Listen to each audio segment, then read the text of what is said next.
Hello. I imagine all of you guys are watching the 10 million um, other live streams going on, and that is a-okay. Because Aaron and Chris and Louie and Liz and Alicia um, are all at Big Blue, and I am not. As you can see, I'm inside a very comfy room. Um, why is that? Well, um, I made a whoopsie-doodle, and so I'm going to stay here for a little bit. I did take accountability, kids, for my whoopsie-doodle, um, but it's probably better that I stay here for right now. I'm going to come out later and play. Um, but yeah, sometimes, um, you know, it's better to be safe than sorry. But I will say this. I did encounter my stepmother today, live and in the flesh. Um, and that was a bit triggering, to be honest. Not as much, well, I can't say not as much for me as it was for her. She did go completely pale and have to sit down and almost fell over. So apparently, seeing an SP in real life for a Scientologist is like a smelling salts moment. And all I said to her was, "Hi." That's the power of being an SP, y'all. Um, just saying hello. I wasn't even standing. That's yeah. But yeah. So someone asked in the chat, what do I think of Matt Pesch's response to Kelly Copter? Um,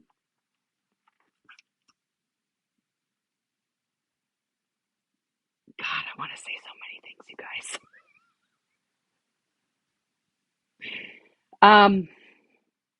I read it. I think that his response was once again ignorant.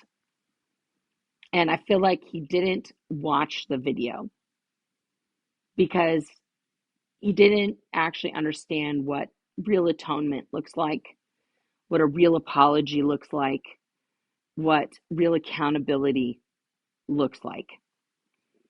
Um, Kelly Copter's video, if you haven't watched it, where she asks in the most polite way, I think, for Mike Rinder to step down from the Aftermath board. Um,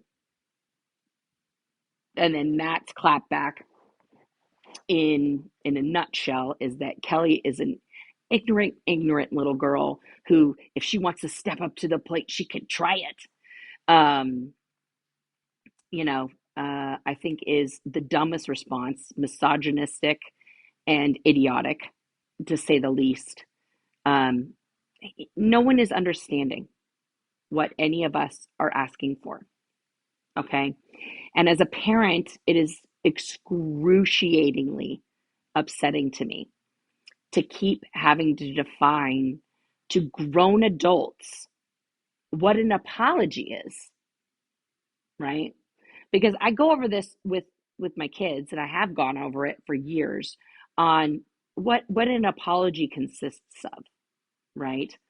Um, and I downloaded it once, and I'll post the graphic of what an actual apology consists of, right, and what it doesn't consist of.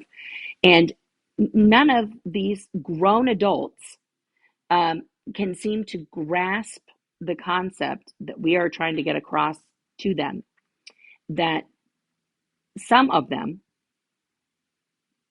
exist in the realm of many people who have escaped in their nightmares to this day. And to then just merely say, well, I'm a new person. I've turned over a new leaf. Um, and for that to just suffice is beyond me, with no personal accountability to that. Now, people have asked me, what do I expect these individuals to do? Do I expect them to do all this, that, and all kinds of manner of things? In a perfect world, they would all excuse themselves from this Aftermath Foundation, and hire other people to be the board members. And they would stay on in their voluntary roles and continue volunteering to do the actions that they've already voluntarily, apparently, been doing to help other people behind the scenes without getting credit or needing to put their name on it or needing to, be in the spotlight about it. Okay. Because if the real deal is just helping people and getting people out, and their name and their connections is what makes those things happen, then by all means, continue to do that. Continue to do all of your volunteer things, okay? But you don't have to be a board member to do that. That's the joy of being a volunteer. You don't have to have a fancy title. It's called volunteering, okay? And if other people, non-Scientologists, trauma-informed people, were then put on the board where Scientologists could look at this board of people. I'm just going to sit up, guys, because I'm murdering my neck. And go, oh, I don't have living nightmares about these people. I don't have PTSD connected with any of these humans. I could maybe ask them for help. I think it might go a little bit better, because then you could hang on to the Mike Rinders and the Claires and all the other people that do things in the background, the Matt Peshes, and all of this stuff, that to do the voluntary things that they're doing as volunteers, that Matt wants to point out that it's all volunteer work. Then you don't have to have a title. You don't have to have power.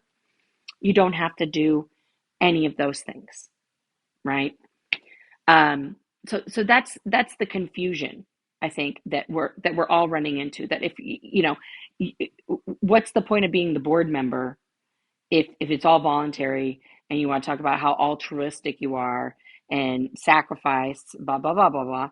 Then fine, continue to volunteer, continue to do all those things. Nobody's saying don't do that, but don't then also lord your title and your name and this power over people, right?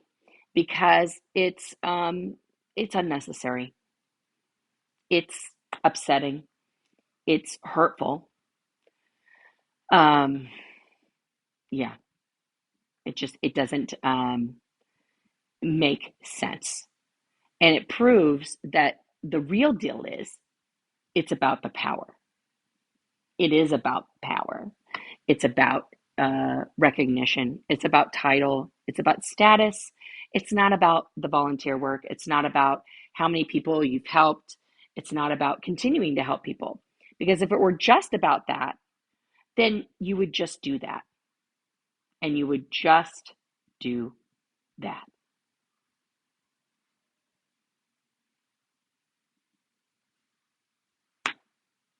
Right?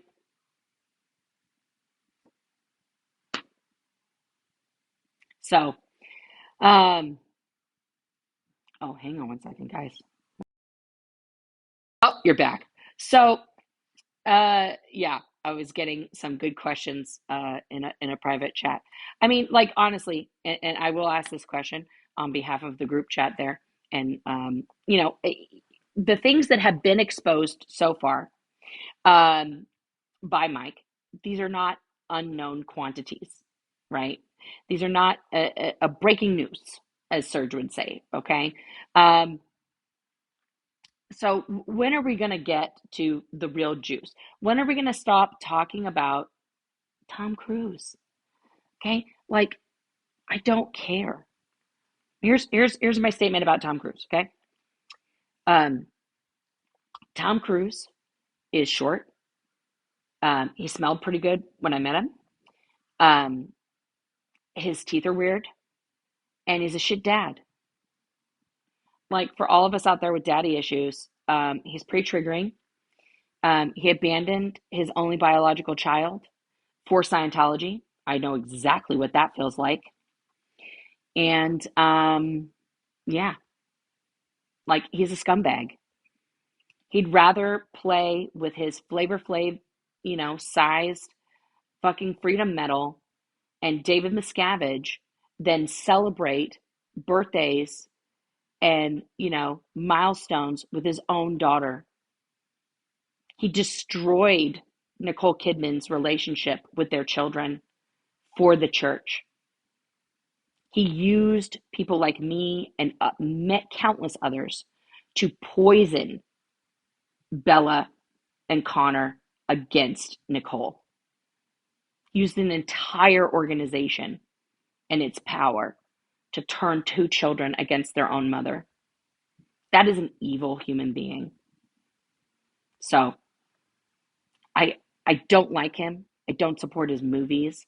I don't support his existence as a good person because he's not.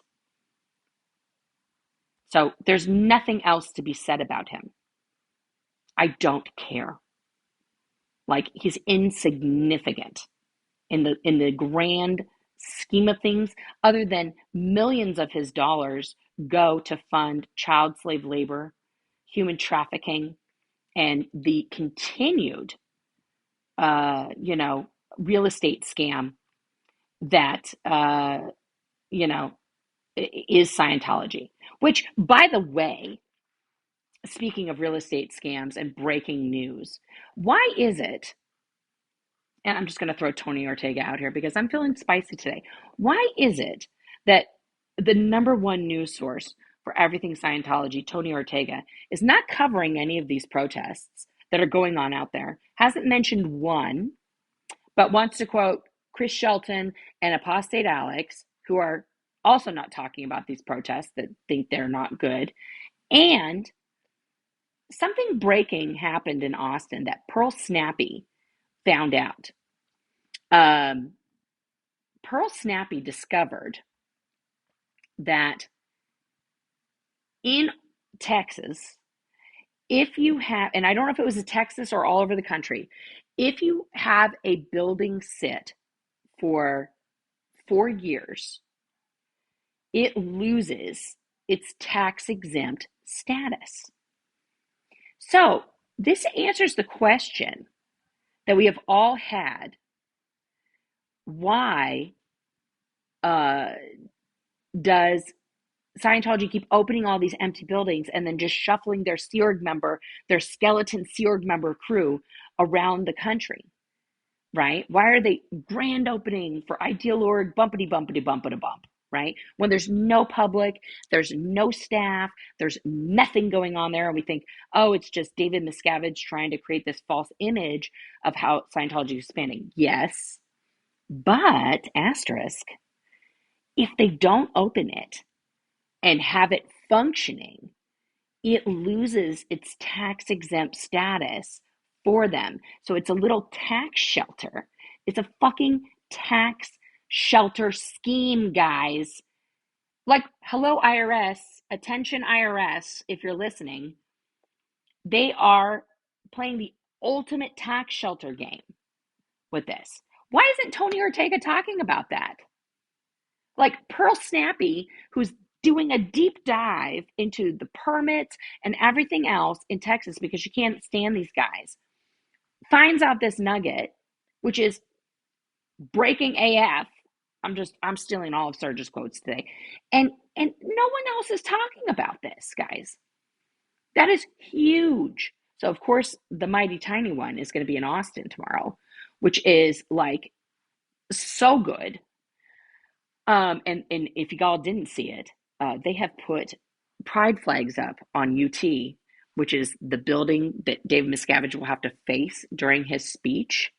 So he's literally going to have to stare at pride flags while he's giving his speech. I love so much that the gay powers are going to be staring down on him like a Care Bear stare into the heart of that evil man, while he's trying to give his bullshit speech um, about Scientology tomorrow. Like, that is just so beautiful. I cannot, it makes my lesbian heart sing like an opera.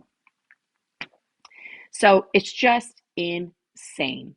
It's just insane. Like, we need to start shouting these things out, because the important thing, y'all, the important thing that I'm going to keep repeating, okay? We need Scientology to lose that 501c3 status. We need it to lose it in the buildings, as an entity, everywhere, okay? That's why we need to contact every single politician. They are all up for re-election, okay?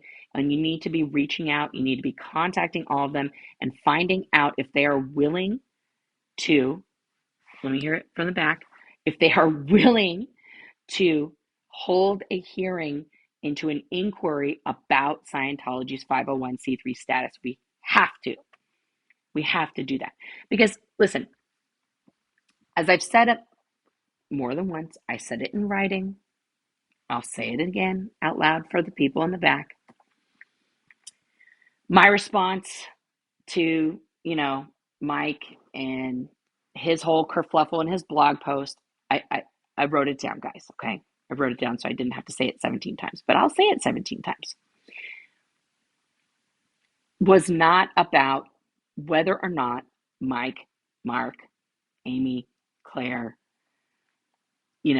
Matt are bad people, okay? I do not believe that anyone is inherently a bad person, okay? Even people who, existed in Scientology and committed crimes against other Scientologists, against non-Scientologists, I don't believe that those people are inherently bad, okay? However, did they do some bad things? Yes. Do they need to atone and take responsibility for those specific things? Yes. In some instances, will they need to make amends to certain people? That is a question that only the people that they hurt can answer, but possibly a yes. But they cannot continue to pretend that they don't need to do that. Summer, girl, you are on a roll. I'm trying to watch the chat. Listen, if people are going to get spicy, don't go too crazy. It's okay. I appreciate you deleting so much stuff. I'm gonna, I'm gonna go through stuff, but it's okay. Like, if people are upset and they want to say comments about my hair or whatever, I expect there to be a lot of interesting people in the chat today. So, of course, got to give a shout out to Osa. Hi, Osa, the actual Osa, not my employer. Question: do I know? I do know Rachel Feshbach. Yes, yes, I do know Rachel Feshbach. We were in the tech courses together. I made a song about her speech impediment because I was an asshole back in this year. We used to joke about Rachel having a speech impediment. Um, and there's a lot of comments about my hair. Apparently, this is all mine. It's just growing out, y'all. It's in the middle of a grow out, and it's doing whatever it wants to do right now. See, and there's all my silvers and everything else, and I just don't have a hat on today. So the widow's peak is natural. It's just I'm growing it out, so it's a little wild. It's just a little wild. That's all that's going on.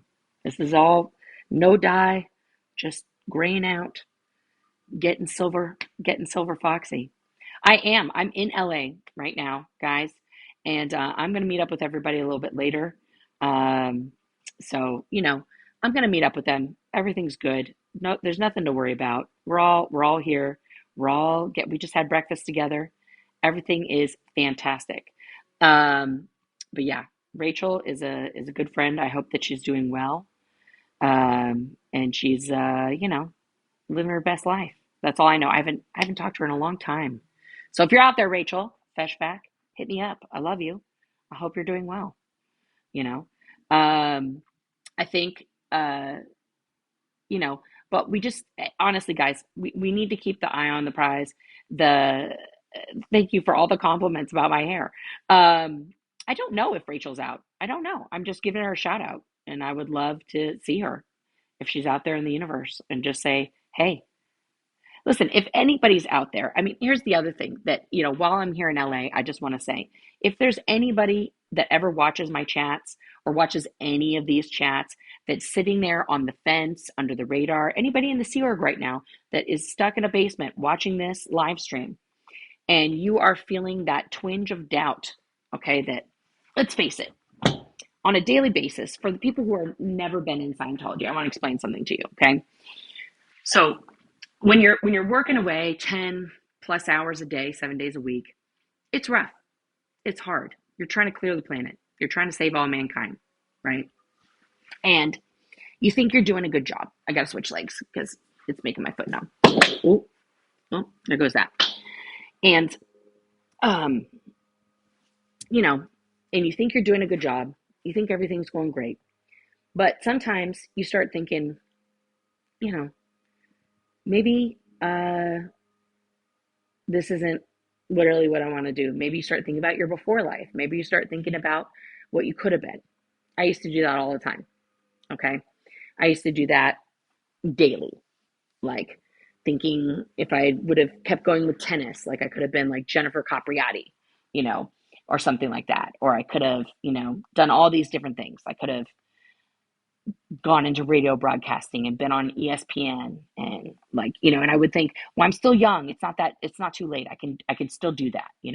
But the second you have that thought, the moment, like literally the microsecond that thought comes into your mind, you have a dual thought, okay, that is panic and also like a presence, almost as if like the entire security is in your mind at the same time. Okay. That is like, like a major hot dog, that you're handling yourself in your own mind. Like, now I have to, you know, get my shit together here, because that thought is a crime. Just the thought, just the fleeting momentary thought of, I could have a life outside this room, is a crime. So now I'm going to handle myself real quick. Just boop. Okay. And you think of all the things that you've done that are right. And so you're doing basically all the conditions in your mind, right, to get yourself back up to good standing before you even utter a word. For your face, you fix your face.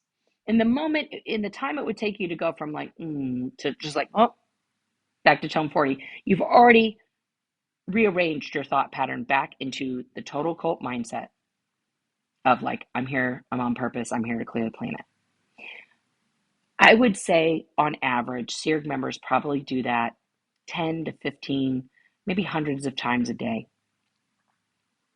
thinking about what could have been, what should have been, what might be. And I'm here to tell you guys, if you're watching, it's okay. It's actually not a crime to have thoughts. Totally normal. Okay? Thoughts are actually not crimes. They're just thoughts. Okay? just an actual thought. Number two, all of the things that we were told. If you leave, you're killing millions of people around the planet because you're, depriving the Sea Org of one more member and there's 7 billion people to clear. Not true. Secondly, if you leave, you're going to end up on drugs, homeless, and a prostitute. That's always the big thing that they tell you. No, definitely not going to happen. Everyone in your family is going to hate you. No. No one will want you. You'll never get another job. Absolutely not true. You're going to have no life outside of here. There's nothing for you outside of these walls. Absolutely not true.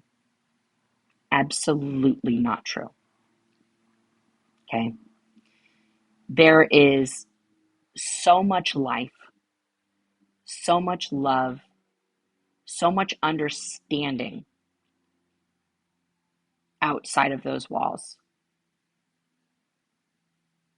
that all you have to do is get up and walk out and keep walking. Just keep walking. Because ultimately, when they tell you if you don't come back, you'll be declared an SP and then you'll have nothing. The only thing you won't have is Scientology. That's the only thing you won't have. You just don't have Scientology in your face anymore. You don't have them controlling you anymore. You don't have to do their schedule anymore. You don't have to wake up when they tell you to wake up. You don't have to work endless hours every day with incredibly unreasonable, unrealistic targets that no human being can make for nothing. I'm gonna give you guys some hard truths, okay? Hard truth time to the Sea Org members watching. None of the statistics that are gone over at any event are true. I know you don't believe me. I'm an SP. Why would I tell you any truth? Why would I have anything true to say to you? Okay? You guys watching me right now clearly have access to the internet. Do yourself a favor. Google any of the statistics that have come up. Number of psychiatrists in jail that they always want to brag about. All these psychiatrists they've locked up. None of that happened. All of the places they've brought peace to. Oh, Portland. Portland's crime is down because of the way to happiness. Did not happen. Guys, the way to happiness has never handled a war zone, an area, nothing. You know what happens with the way to happiness? They force Scientologists, you guys do, Sea Org members, you, talking to you, to purchase these ridiculous booklets en masse, and then some more ridiculous staff members have the unfortunate task of trying to hand those out to people who do not want them, to the point where a special patrol walked around behind Scientologists at the Super Bowl with dustbins and brooms to pick up the trash they knew was going to happen, because they knew every single flyer and thing that was handed out by Scientologists was going to be thrown immediately on the ground. That is what people view Scientology as. Trash. Something to just be discarded as soon as possible, because none of it is true, guys. Remember that old saying, what's true for you is true for you? I want you to think on that for a minute. Let's do some analytical thinking here, okay? But not our bank. Let's do some analytical thinking, guys. What's true for you is true for you. This is the first hypnotic command that L. Ron Hubbard gave all of us. It keeps you right there in the cult. It keeps you agreeing with the teeny tiny pieces that you like of Scientology, but It also allows you to say that to people as like a surf act when they don't like Scientology. You just say, well, what's true for you is true for you. But also, what's true for you is true for you. So you think all of Scientology is true. None of it is true. So you're just dancing around in this little circle of cuckoo and lies and mumbo jumbo and la la poopity doos. And everyone on the outside is like, why can't they smell the poop? Why don't they understand that everyone is laughing at them? It's ridiculous. It's sad. But oh well, I guess if they want to do that, they can. But the problem is, it's not just about you guys. There's kids in there. There's elderly people that you guys are abusing. There's human trafficking across countries. There's a lot of crimes. And it has to end. It has to end. I'm sorry. So my advice is to, get up, take off, get out while you can, and start being productive. There's a lot of people right now, if you're at the Big Blue Building, that, walk outside, talk to one of the Liz's. We're all moms. We can help you out for reals. We will help you out. And, somebody asked me the other day, what would I do if Shelly Miscavige showed up at my house, like just randomly? Of course, I would take her inside. I would give her a meal, a place to sleep, and, ask her, what do you want to do now? You want to go bowling? You want to have a good time? What's up? And then I would just help her because I'm a good person, number one. Um, but I would want her to have some autonomy in her life for once. You know, that's that's the that's the important thing, right? So I think you know it's important that uh, we keep all these things in mind. That it's just we have to absolutely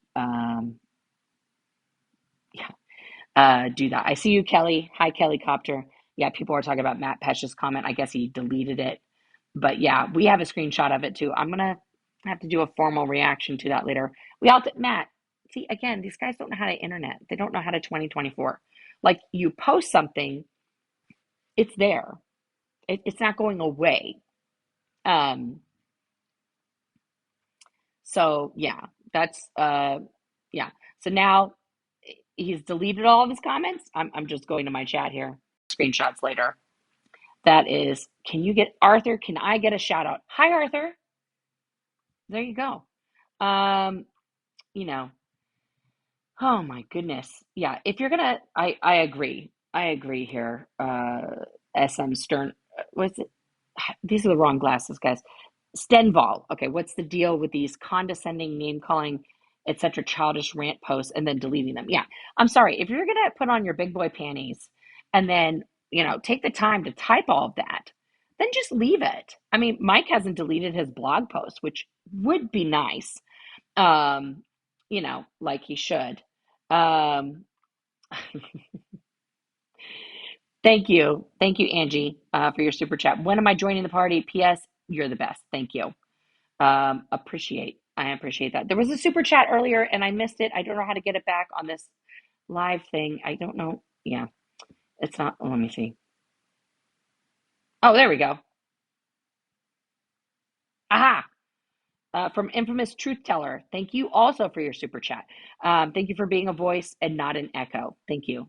I appreciate that. And I appreciate all these chats. I'm just going to go. How do I go back to the regular chat? Live chat. Boom. This is fun. Question for realsies. Do you think Shelly is really alive? I have a hard time wrapping my brain. Oh, there we go. Around the most well-intentioned Sea Org member being disappeared for nearly 20 years. Um, I think that she is still alive. Um, Would she be disappeared? You know, people have gone back and forth. Here's the deal. I think she is alive. I do think she's alive, to answer your question. What's she doing? I don't know. Where is she? I don't know. There's been so many theories, so many ups and downs, sightings of her driver's license, all of that stuff. Um, you know, and I, for people who are there, I hope they get out. I hope it shuts down. I hope the 501(c)(3) status is, gone, and that all of these people trapped in there can get assistance and a better life. That's my true hope. Guys, we're not gonna have a gender debate in the comments. That's just silly. Okay, that doesn't even make any sense. Okay, I've announced my pronouns many times. I have said it many times. I'm just a boring cisgendered she her one stripe of the rainbow lesbian. That's it. That's just me. So yeah.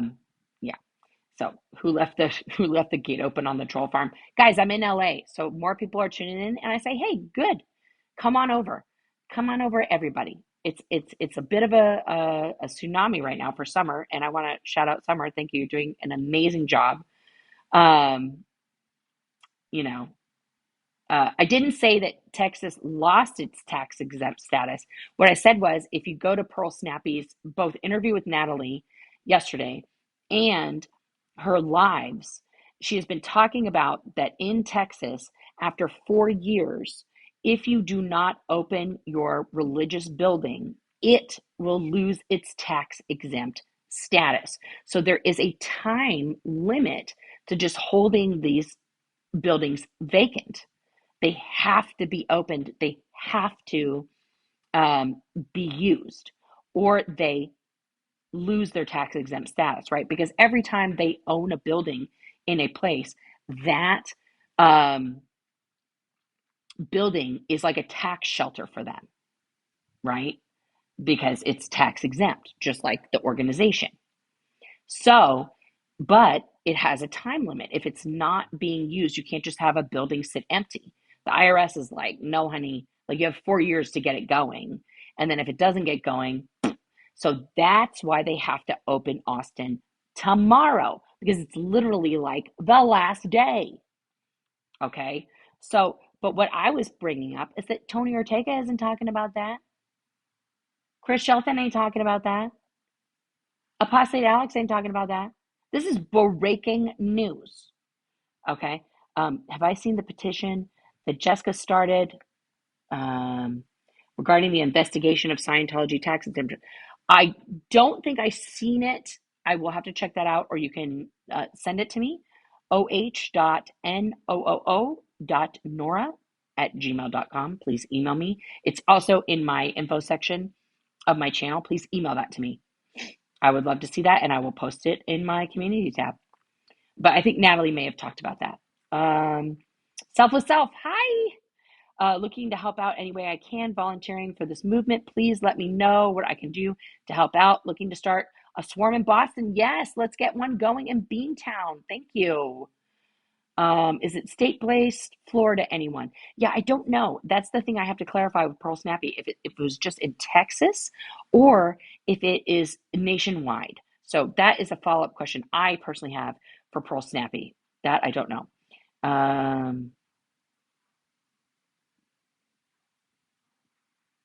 Wow, Amanda. Amanda Deer, 0812. I was only in for 7 years and completely indoctrinated. It took me 15 years to put my name behind a comment on the internet. I was terrified. That's how deep the brainwashing goes. Yes, yes, you're, yes, there you go. Austin's newest empty bookstore. You guys are amazing. Um, I love that. It's a Texas thing. That's what you're saying. Okay. Yeah. So like, but we could check this state by state, guys. We could check this out state by state to see what is,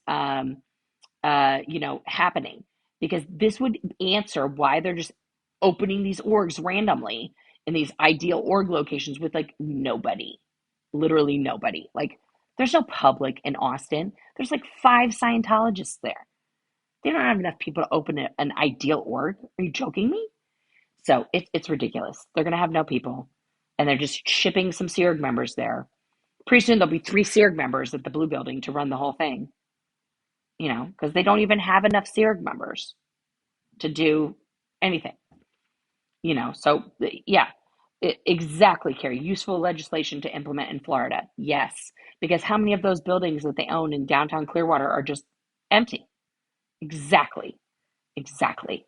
So, guys, these are the things why we're out marching, why we're in the streets, why people are, yes, Nancy's Corner, get a group going in Tampa, that ridiculous org. There are so many orgs around this country, guys, and missions and, places that we need to be out in front of, because that is the important thing. The more people that are out in front saying, hey, this isn't cool, we don't want you here, the more eyes are on it. The more eyes are on it. Um,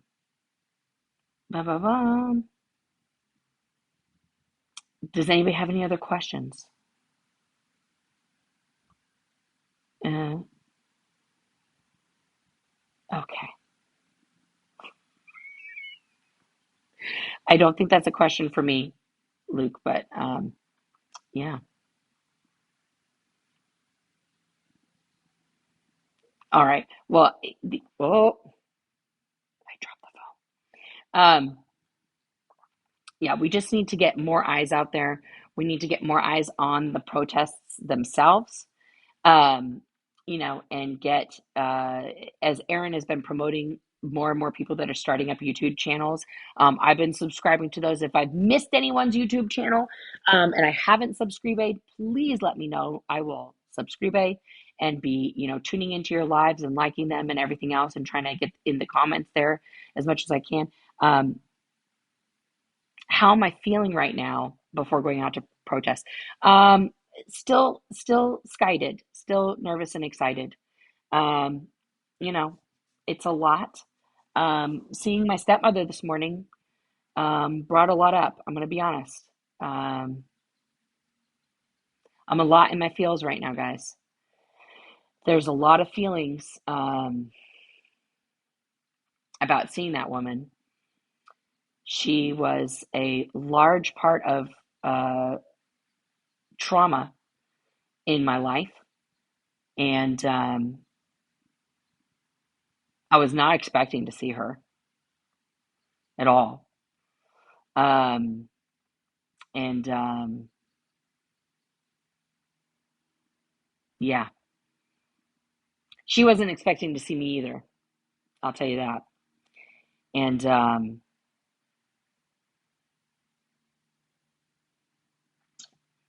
yeah, a lot of memories have come in. Um, Mostly because my stepmother is still in Scientology, Kay. Um, Matt, better together. Thank you for your super chat. Matt deleted all of his responses. We have screenshots. We'll be reposting later for you, Matt. That's how the internet works. So I'll repost. I have them. I'll be reposting all of Matt's delicious responses to Kelly Copter later, and yeah, we'll preserve that for the sake of the internets. And here's the situation though on that. I'll circle back to my step whore later. Um, oh, I'm sorry, my stepmom. That slipped out. That was a Freudian slip. That was a whoops-a-doodle. Um, here's what's happening. The um, the Aftermath Foundation um, keeps stepping in their own poopadoodles, and then trying to say that somebody else made poop, and they want somebody else to come clean up the poop, and then they're now swimming in the poop. It's a poop pool, and um, they just keep making the poop bigger, right?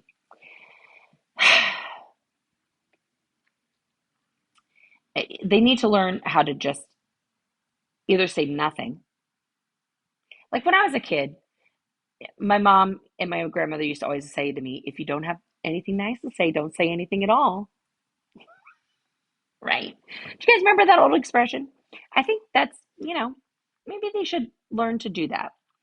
Um, because first we had the whole, like, let's just go down the timeline, guys, right? So the first thing was Aaron in the aftermath, right? A big bad Aaron. Mm. Um, and they really screwed the pooch on that one. you know, um, yeah. And he clapped back. That didn't go the way they thought it was going to go. They thought he was going to cancel himself. Turns out they still don't know how the internet works. Then they tried to like have a live without him and be like, look at us, here we are. And then Mark says some dumb shit about how they don't want to take things to extremes and like reveal stuff and like, unalive anybody or take anyone out. Like he's like a mafia guy. Him and Mike, so tough guy together. And then that wasn't good enough. So then Aaron did a second clap back, which looked real bad. So then Claire had to do an official statement. Mom had to step in to do an official statement, which was really dumb. And then, I said some things. Other people said some things. I went on Rabbit's show. There was a whole shit storm. And shout out to Rabbit for my sweatshirt. And if you haven't bought your Dead Agent merch from Down the Rabbit Hole, please go get it. It's amazing. It's very soft. Um, and I did purchase this from her store, so go get that. And you know, and then that still wasn't good enough, right? And then in the background, actual exes, Miriam and Liz had already had like arrangements with the aftermath for help. Okay, so we're in a whoops a doodle situation here.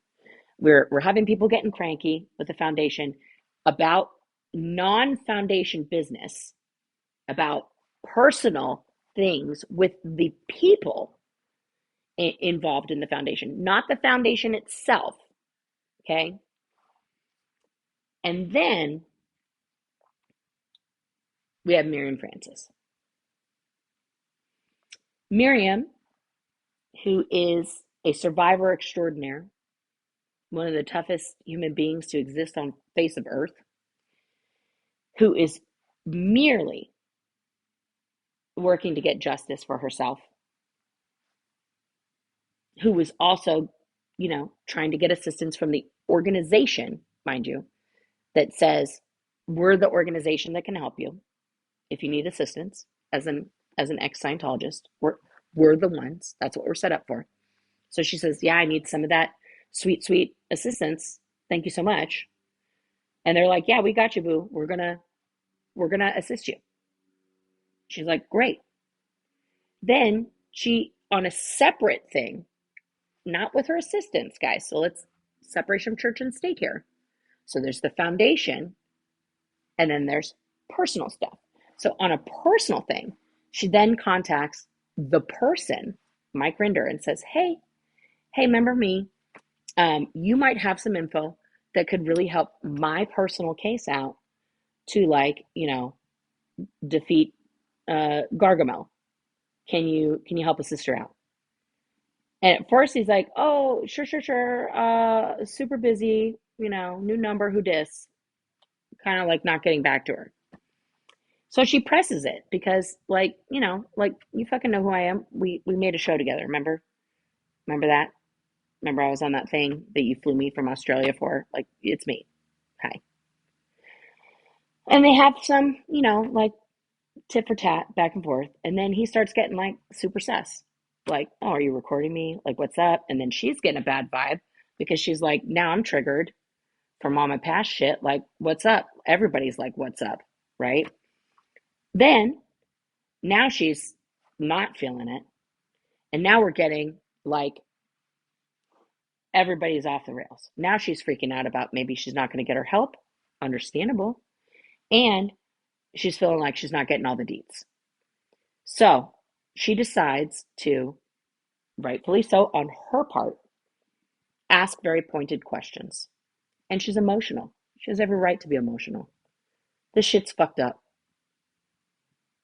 So she sends the person, Mike Rinder, some very emotional, pointed questions to him personally.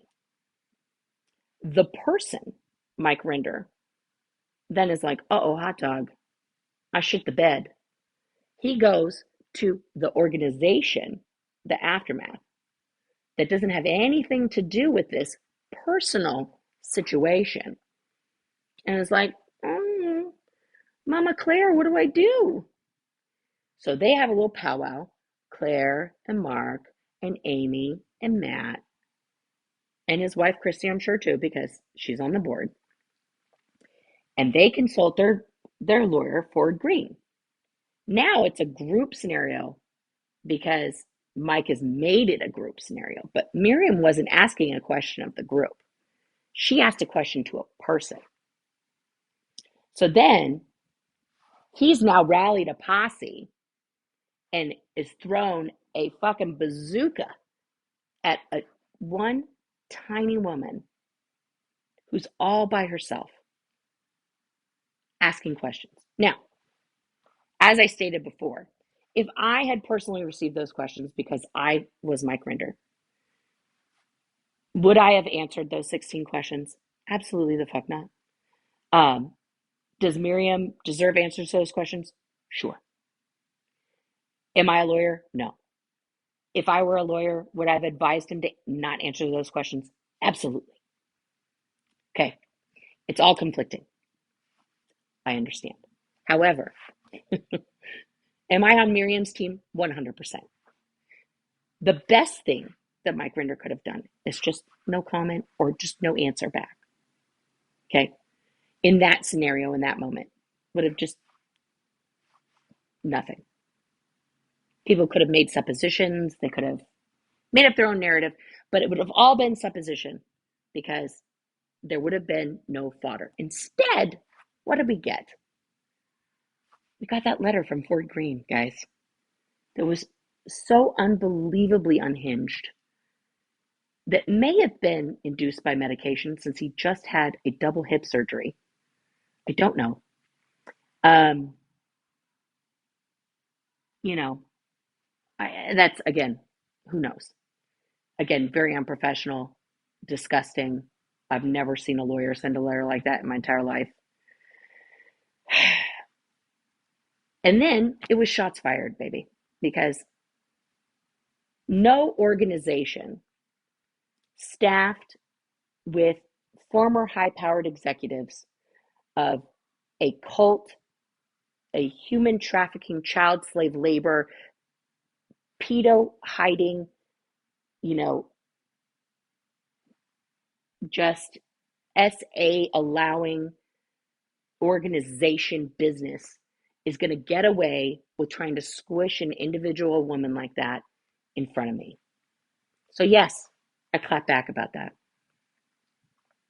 Okay? Because the cheese doesn't stand alone here. Miriam is not by herself. We are all here. The second gens, we know what's up. We are asking the important questions and we want accountability. We want the real answers.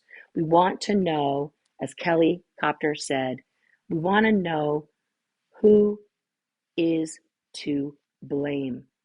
And we want them held accountable. And at minimum, we want an apology. Bare minimum. In Miriam's case, we want fucking law justice because that's what it deserves. We want people in jail, doing jail time. Okay? So this is a legal matter. Then, what does Mike do? He doxed her all over the internet, but apologized for keyboard warriors. How nice. 3 months later, thanks. Thanks for that. Thanks, Gramps. Thanks for coming into 2024 partially. Right? And then, we've had it's going back and forth. And then Kelly Copter makes this heartbreaking video. Heartbreaking. Like, to share that letter from her father where he lays bare exactly what was going on at that time with him, with the church, with his own flesh and blood, and what he did to her, and just a raw, I'm sorry. Like, to tell you that I sat bawling watching that. I will never get that apology from my father because he's dead. I will probably never get an apology like that from my mother who is alive. But there's healing going on for Kelly. There's real healing going on. And I love that for her. I love that there's like just the first baby step of of healing that's capable for both her and her father. Because this trauma, guys, is a two-way street. It is a two-way street. Absolutely. And now, today, the Aftermath Foundation again decides to just take a gigantic dump on themselves. Like, they're just like flash dance defecating onto themselves with Matt Pesh. Like, bro. A, you're not Jennifer Beals, okay? No one is tuning in for that. B, you gotta stop because, yes, the Aftermath Foundation as a concept, as an organization, has helped people. No one has said that you didn't. But nobody is going to keep asking you for help or wanting to support you if you keep laying brontosaurus-sized shits all over the goddamn place. There just isn't a way to clean that up. There just isn't. You guys have got to stop it. You've got to stop it. That's why I'm going to say it again for the people in the back. Mike, Mark, Claire, Amy, and Matt, and Christy. I love you guys, but you gotta replace yourselves on this board. You gotta get fresh faces in there. You guys could stay on in an advisory capacity as volunteers, which is what you guys say you all are now, and continue to volunteer away, doing all of the same things that you're doing right now. Making all those contacts, doing all the things, pushing all the buttons to help the people, okay? But put other people on the board to control the money, to be the face, so that when questions are asked, when shit hits the fan, it's not you that has to represent it. And for the love of God, okay, and everything that's holy and whatever else that you worship, stop fucking harping on Aaron. Number one, super misogynistic, guys, to run a narrative that we are now being run by a man. Like, fuck that. Okay? I'm a strong, powerful lesbian. I don't need no fucking man telling me what to do. My ex-husband didn't tell me what to do. You can go ask him. Okay? Number two, we don't have a leader. We're not an official group. Okay? So fuck all of that. Okay? Number three, I have known Aaron for almost 30 years. Is he a perfect human being? No. Okay? Have he and I had disagreements over the last 30 years? Of course we have. Of course. Do you think every conversation we have is like, oh, hi, Erin. How are you? Oh, hi, Nora. How are you? Oh my God, you're so perfect. And you're perfect too. And I just think we're so perfect together. And let's just have a perfect live stream and let's talk about this, that, and the other thing. Okay, fun. Bye. Like, no, like we're friends. We talk about real shit and we have disagreements about stuff. And sometimes that gets spicy and sometimes it's chill. And sometimes I put him in his place and sometimes he puts me in my place because we are friends. That's what friends do. They have a discourse. You can disagree with each other and still be, oh my God, and still be friends. It doesn't matter, right? It doesn't matter. You know, like he likes to smoke cigars. I think smoking's disgusting. Oh no, I can't be friends with Aaron. He smokes cigars. Like, no, who cares? Right? It's stupid. It's stupid, right? It's just dumb. So let's just please stop with all this. And first of all, second of all, Matt, Matt, Matt, like to compare Aaron to David Miscavige. I just want to know, like, what drugs are you on? Like, are do we need to call someone? Like, what's happening? Because have you lost your mind? Have we lost all our minds? Uh, Aaron has never held anyone hostage. He is not human trafficking children and foreigners across the country, across you know, international lines. He's not holding people's passports, so that they cannot leave places. He is not running slave labor camps for his own personal pleasure. Okay, what the fuck are you even talking about? That is just go to therapy. Like, are you kidding me? Are you kidding me? Nah, that's just like you're not a small man, Matt. You're like, you and Aaron could see each other eye to eye.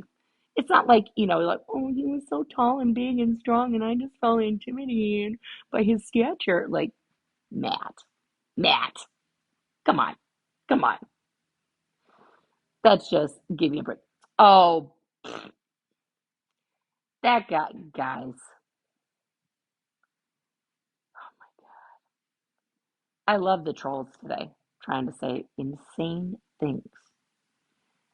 These guys are on a roll. Do I have an OnlyFans? I do not. I do not. Anyway, um, yeah, I'm gonna post later all of these screenshots of what Matt said to Kelly. Kelly is amazing, um, and I have such great admiration for all of her content and her work. I wish I had her editing skills. Oh, she posted it on her community tab already. Brilliant. Yeah, I mean, I have the screenshots too. I mean, I think we'll probably all post it by the end of the day. Um, you know, so it's just, you know, I think it's just ridiculous. It's just ridiculous. All these things. So, um, yeah. I Are there any other questions that are relevant?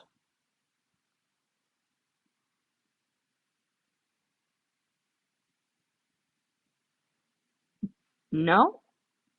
All right. Yeah, there are a few trolls in here, and that's all good. I do have a super chat here. Let me pull that up. Bum, bum, bum, bum, bum. What did it say? Better together. Thank you for your super chat, by the way.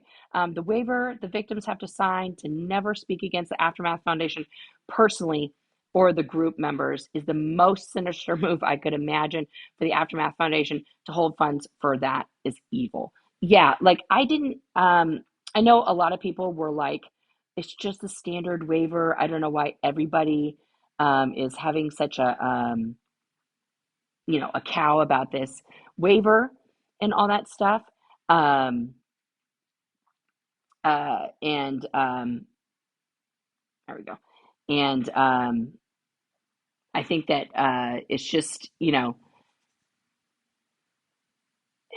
it's not a standard one. They never had one before. And then all of a sudden, this hullabaloo happens. And now, because certain people are speaking out and people are starting to ask questions, now they have a waiver. So now, if you're going to get help, which again, for those who have never been in Scientology, this is exactly what Scientology does. Okay, there's provisos, there's quid pro quos, and it's always that you cannot harm us. You cannot ever say anything bad about us. Like, for example, when you leave, there's a very illegal moment where they put you in a barricaded room, essentially, that's blocked. They surround you with security and other intimidating people.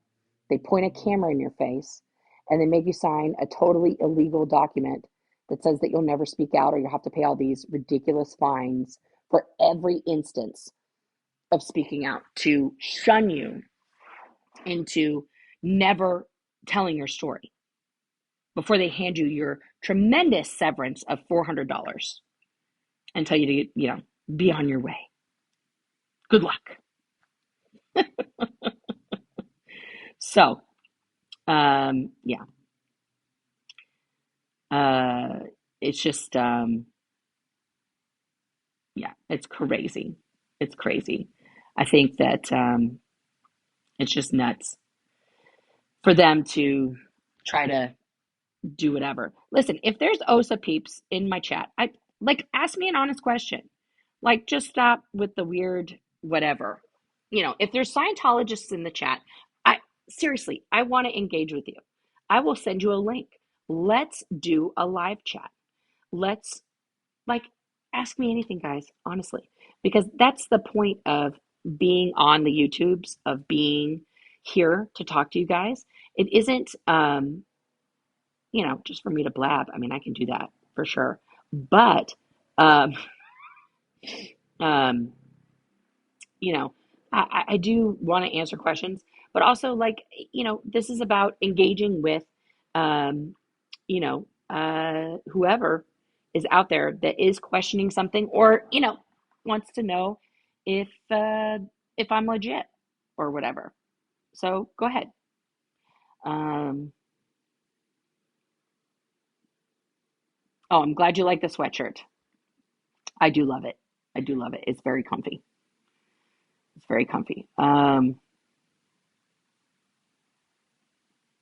Yeah, yeah, Amanda, your 1,500 bucks is just theirs. They told you had a dollar.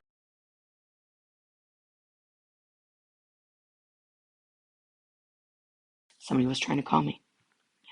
Um, I don't know what that means. Um, okay, bye, Forest Faye. Have a good sleep wherever you are if it's past midnight. Um, yeah, don't choose between friends. Is Liz going to get her dad back? I hope so, DJ Better. We're still fighting for Bob Ferris. He's still, as far as we know, out there at the Gold Base. Um, and I'm hoping that he can just walk out of there. Listen, we'll take him right now. Just let him walk out. We'll go get him. Um, yes, I ran into my stepmother, Kay Killo, who is still very much a Scientologist this morning. I didn't run into her. I just saw her. I saw her at the big blue building this morning. Um, and yeah, I haven't talked a lot about that whole situation um, with my dad and my stepmom and everything that happened in the wake of him passing. It was really shitty. She was not kind or loving or supportive to me or my sister. I was 19 when he passed. Um, and my sister wasn't even 16 yet. It was right before her 16th birthday. And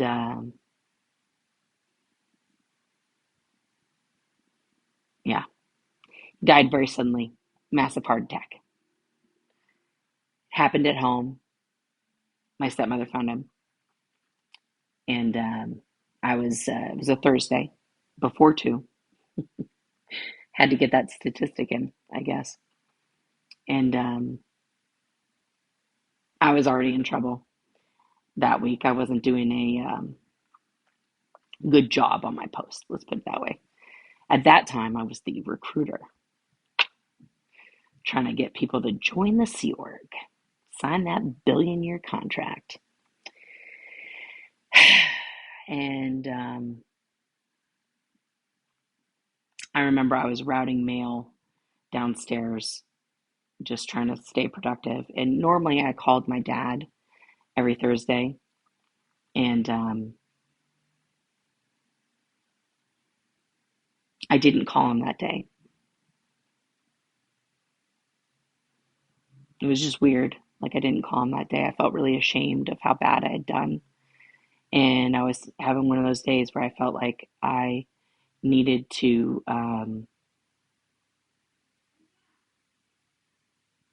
not tell him that I was failing, because it was like his dream for me to be in the Sea Org. He was so proud. He wanted me to become an officer, right? And he just checking on one thing, guys. And so, oh, it's a balcony. Oh, I should check on that. I have to go in a minute to check on my car. But so they oh, where was I? Oh, so all of a sudden I was routing the mail, and my boss came up to me, Grace, and she was like, "Are you sessionable?" Which means, like, could I go in session right now? I was like, I guess so. She's like, "Good, don't move." And I was like, oh, okay.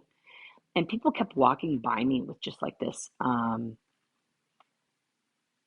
really sad look on their face. And I thought, oh wow, I'm being offloaded today. I'm getting kicked out. Like, so I just started thinking about like how I was going to survive outside of the Sea Org, and like how I was going to explain to my parents and where I was going to go, because my mom was moving down the next day, guys, to start getting auditing from my dad.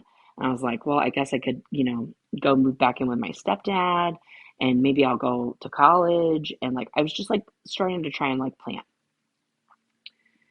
And a friend of mine came up and just gave me a hug. And she was like, I'm so sorry. And I'm like, what? And Grace saw her hugging me, and my friend was crying. And I'm like, why are you crying? And Grace is like, get away from her. Don't talk to her. And I was like, what is what is happening? Like, I'm in really big trouble. And Grace finally takes me back in her office, into the private office. Now, where her office was, guys, is there was like crew dining, and then a wall. And then on the other side of this like really thin wall, um, is like a bunch of offices, which was the Hubbard Communications office. And so her office was like this, just this kind of like thinnish wall separating her office and where everybody ate food. So it was like almost dinner time, and or it was like first meal time, so that's like 4:30 ish. And she takes me into her office and she shuts the door, and everyone behind me, like in HCO, is just like sad and like looking down, and I'm like, oh my God. Um, And she says, listen, I have some bad news for you. I was like, okay. And she goes, but don't worry, it's not on the third dynamic, meaning like nothing to do with the C word. She says it's on the second dynamic. Immediately, I knew it was my dad, but I didn't want to believe that. So instead, at the time I was engaged. And so I said, is it about Jeremy? And she said, no, it's about your dad. And I said, is he dead? And she just looked at the floor. And I let out a guttural wail, just like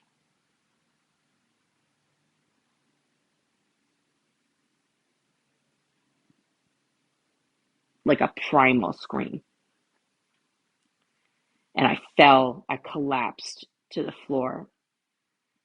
Um, a lot of what happened in that moment, I don't remember, other than like two people were restraining me because I had started like banging on that wall and screaming. I do remember screaming at some point that I wanted to die in that moment, and they were trying to like put their hands over my mouth, um, because like you can't say things like that out loud. Um,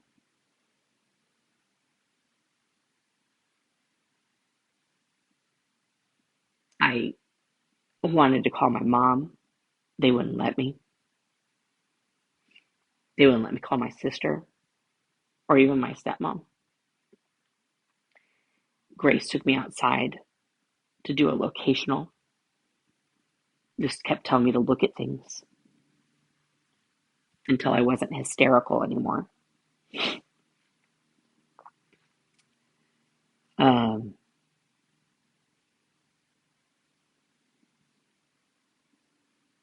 then they took me in session for the loss of a person assist. This is a real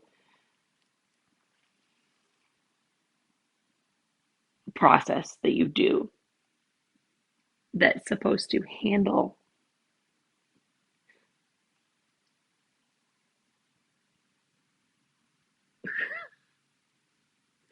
is supposed to handle all the upset that you have with the death of someone. I've literally just been told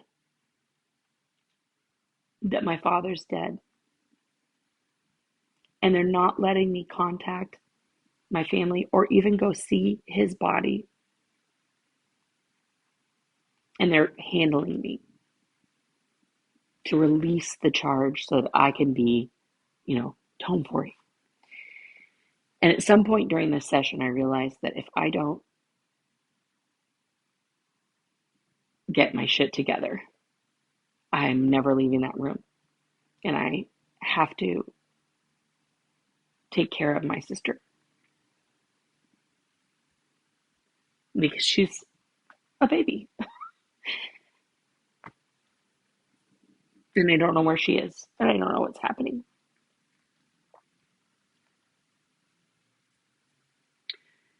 So I get out of the session and they finally tell me that my family's been waiting for me downstairs. It's now like 8 o'clock at night, and I go down to the cafe area. My stepmom's like catatonic. She's there with my aunt. Um, my sister's there with her boyfriend. She's also not in good shape. And so I just go into like tone 40 mode, I'm like, hey, da, da, da, da, da, like I just take over this. And my aunt is going to take my stepmother to her house. And I'm like, okay, I'm going to take my sister to, our dad's house. That's where she was living. So I was like, hey, have you guys eaten? Let's go get some food. So we go to In-N-Out, we get the food, and we go sit at my dad's. And we're just sitting there. We're not talking. We're just sitting. Finally, it's like 1 a.m. And I finally say to my sister, I realize what we're doing. And she's like, what? And I said, we're waiting for dad to come home. She's like, yeah. I said, I don't think he's coming. Now you have to understand that because we are Scientologists, right? My dad's dad passed when he was 8. And he told us the story when we were kids that when his dad passed, he woke up and his father's ghost had visited him in the moment that he passed. And um, had said to him, "Oh, I'm so glad you're awake. I just want you to know everything's okay and I love you, but I want you to be a good boy and I want you to take care of your mom." And my dad, at 8 years old, walked into his parents' bedroom and said, "Mom, you need to wake up. Dad's dead." And she was like, "Honey, you're having a nightmare. Honey, you're having a nightmare. Go back to bed." And he's like, "No, Mom, you need to wake up." And in fact, his father had passed. So my dad said, my dad wasn't even a Scientologist, and he did that for me. Of course, I'm OT. Of course, when I die, I'm going to come see you.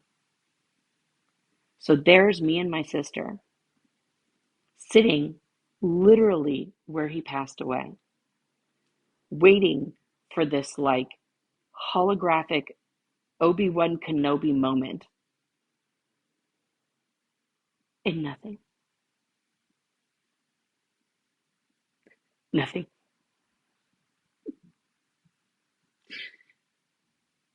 And then, as if that's not disappointing and sad enough, to be truly abandoned by your dad, I realize in the same instance that no one has told my mother, who's in Northern California. And so now I, as the oldest, have to do that because my sister was like, "I can't." That's fine. She was 15. So she went to bed and I called my mom now at 2:30 in the morning and I said, "Mom, first of all, I'm okay. Don't freak out. I know it's super like middle of the night, but I have to tell you something."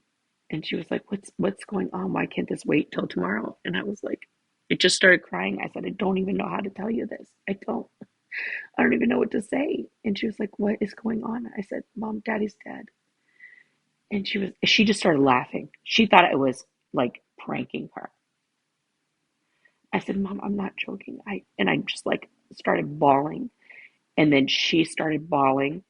And then it was just like, it, no one could believe that it happened. She asked me what had happened. So my stepdad, Harry, drove down in a separate car from my mom just to come down to be with us because he was an amazing human being. Um, he passed a couple years ago at the age of 96. He was an amazing, amazing, amazing man. And I'm very, very lucky to have had him in my life for 33 years. That is a blessing for sure. But so he came down just to help us out. Now, the next day, my mom arrives. Kay finally, like, goes in session, goes back into zombie mode. She decides, without talking to me or my sister, to have his body taken to the Neptune Society and have him instantly cremated without us being able to view his body. I never got to say goodbye to him. Neither did my sister. Neither did his own mother or anyone in his family.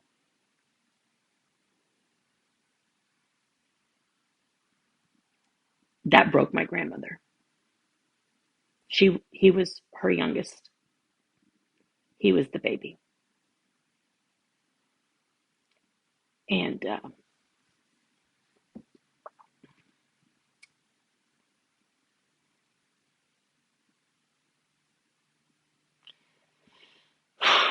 yeah, that was the start of the end for my grandmother.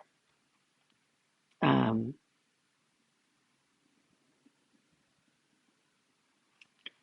yeah, that was a terrible, terrible time. So then I go on leave. I get an emergency leave. I go up to Northern California to talk to my grandmother and my extended family and try and like sort it with them. Now I'm like handling them for Scientology, trying to explain how great my life is and how great all these things are and everything's fine, and trying to help my grandmother mourn the loss of her child. Meanwhile, I get a message after the third day, saying that if I don't come back to LA, to Celebrity Center, I'll be expelled, not declared an SP, expelled from the church, because if you don't have a recruiter on post for the entire week, that organization loses its stats for the whole week, no matter what. They could have had the best statistics in the world, the highest amount of gross income. They could have, made 85 clears. They could have done everything. They lose all those statistics if you don't have a recruiter on post.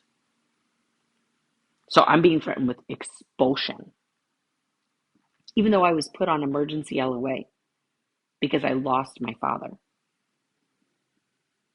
So now I have to weigh being with my family and actually trying to go through the grief and the mourning of that at 19 years old, or going back to an organization to ensure that hundreds of people don't lose their statistics for a week and then be permanently expelled from my church, causing my mom to get excommunicated and my sister and everyone else.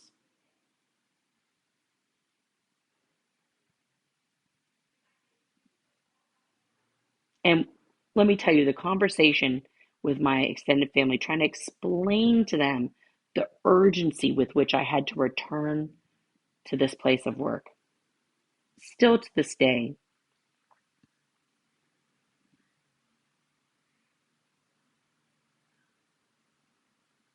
I can't apologize to my grandmother because she's dead. And I can't apologize to my grandfather.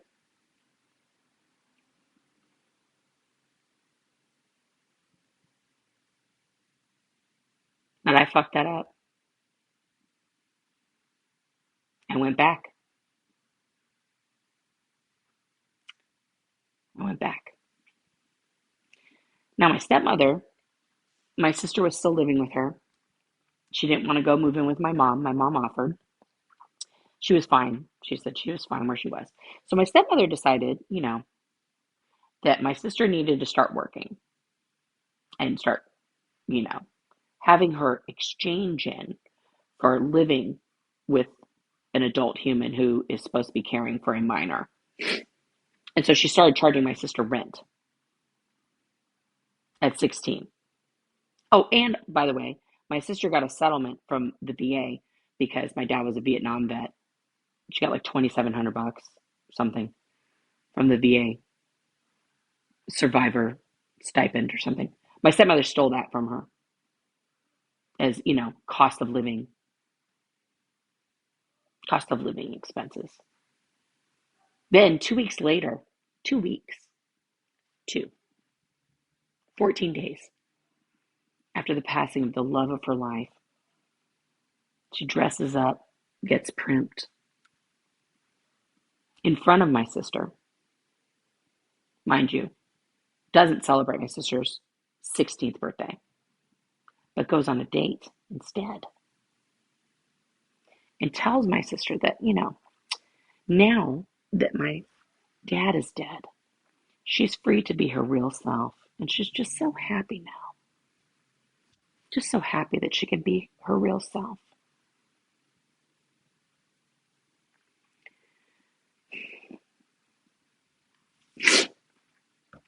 My sister called me bawling while I was in one of the classrooms working.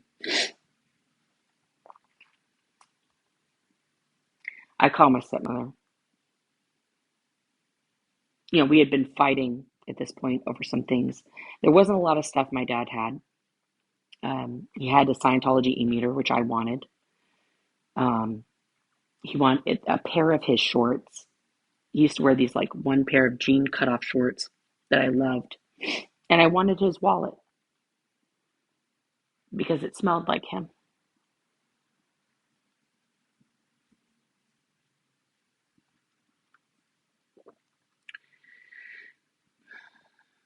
And she was so petty. She didn't want us to have anything of his because she said she was the next of kin and not us.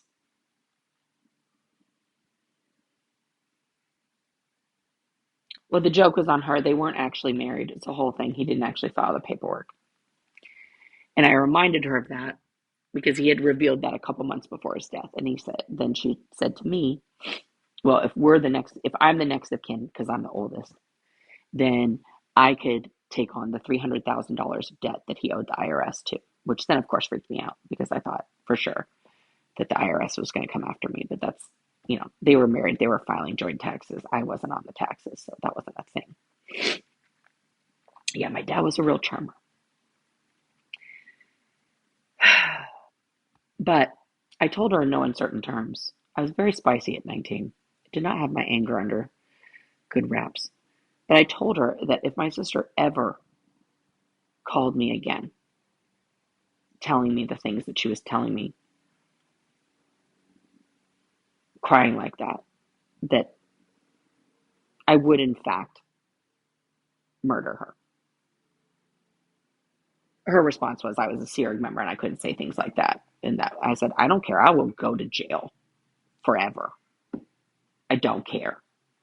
You don't treat my sister like that.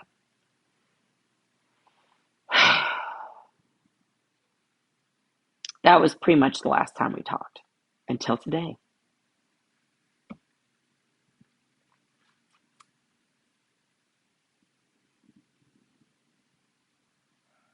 So when she saw me, I didn't realize it was her at first. Her hair's a lot different. My dad passed in 1995, so it's been almost 30 years, guys. It's 29 years this year. And she was talking. It took me about 1.5 seconds to realize who she was. She didn't recognize my face. I had asked her a question. She was answering the question. And then it clicked for me who she was. And I said, "Hi, Kay." And then she heard my voice and she remembered me. Her face dropped. She went pale. She stumbled back and she needed to sit down. So all I said was hi. But that woman, she's a prime example of how Scientology can get into and warp anyone's mind. She was not born into Scientology. My dad got her into Scientology. He shacked up with her when my mom kicked him out when I was 7. And then he hooked up with her because she was hot, young, and had money. He sucked up her trust fund like a little leech and got her into Scientology.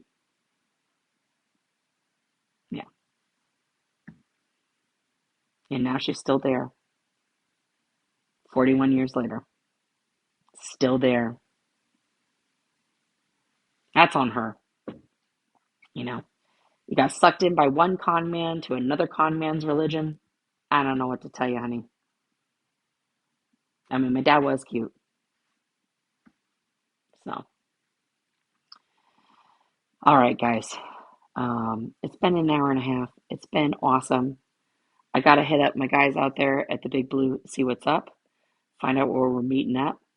And, oh, can I shout out your big buddy, Nick Gurr? No, I can't shout out Nick. You got me, though. That's rude, Motzi. I did fall for that.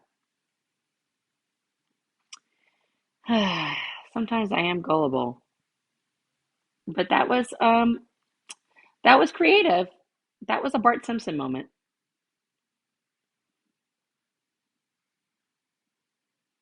That was a Bart Simpson calling Moe's diner moment, and I fell for it. I didn't read it in my head enough. Touche. Touche, troll. Touche. Oh, good grief. Anyway,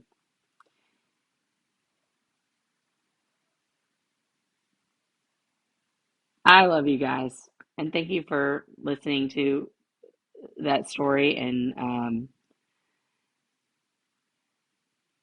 you know, um, thank you, Summer, and everybody else in the chat here trying to keep it a little less spicy. I appreciate all you guys. Please contact your local politicians, your senators, your representatives to get them to post an inquiry into getting Scientology's 501c3 status eliminated. Tune in to everybody out there streaming. Pearl Snappy's doing a great job out there in Texas. Tune in to all the Chris's, Jessica Streets, AA Ron, the Liz's, Alicia, all of the people out streaming today. We are everybody. We're trying to do it right. I gotta check in, and I will talk to y'all later. All right.